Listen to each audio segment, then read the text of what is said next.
Merci. Monsieur Jean-Claude Tissot. Monsieur le président, madame la ministre, chers collègues, je voulais revenir sur le mécanisme européen de filtrage des investissements étrangers qui est entré en vigueur ce lundi 1er avril.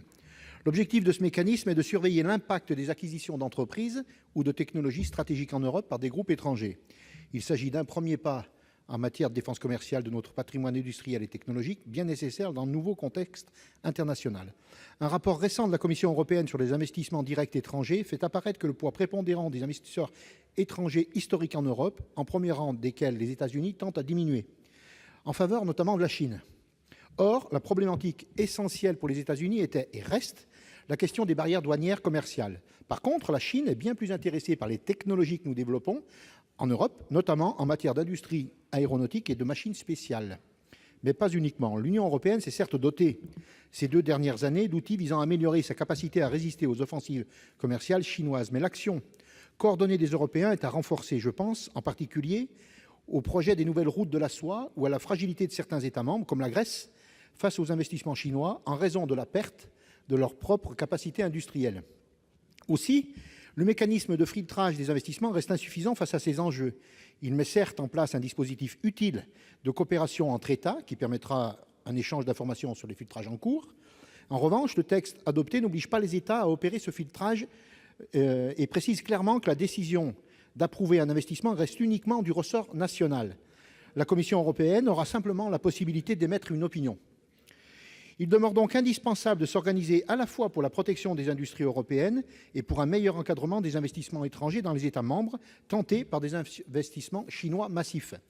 Ma question est donc double. Comment notre pays va-t-il se saisir de ce nouveau mécanisme de filtrage des investissements et comment va-t-il s'engager pour améliorer ses protections commerciales à l'échelle européenne? Merci.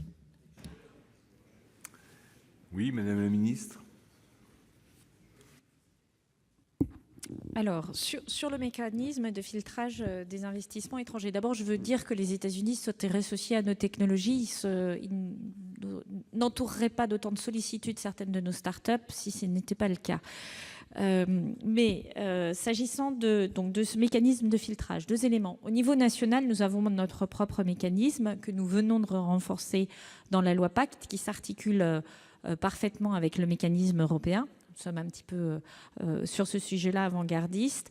Et vous savez que nous renforçons dans Pacte les sanctions applicables et que nous avons un nouveau décret pour renforcer le rôle de l'État dans la détection et le suivi des investissements étrangers, notamment toute la communication des informations de la part des investisseurs.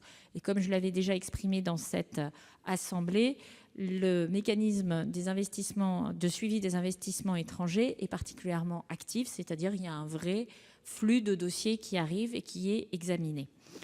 S'agissant du niveau européen, je pense que la première étape, c'est qu'effectivement l'Europe se saisisse de ce mécanisme, mais vous savez, il rayonne sur chacune des législations nationales et au fond, l'Allemagne, par exemple, est en train de réfléchir à renforcer ses propres mécanismes pour les raisons mentionnées de départ de certaines fleurons technologiques qui ont été assez légitimement mal vécus par le pays. Et donc, c'est un sujet dont s'empare un certain nombre de pays européens de manière assez volontaire.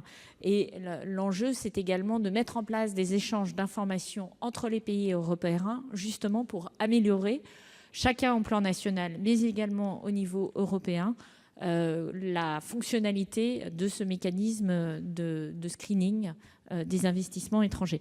Je ne crois pas aujourd'hui que les gouvernements européens versent dans la naïveté par rapport à des investisseurs étrangers. Je pense que ça a beaucoup évolué.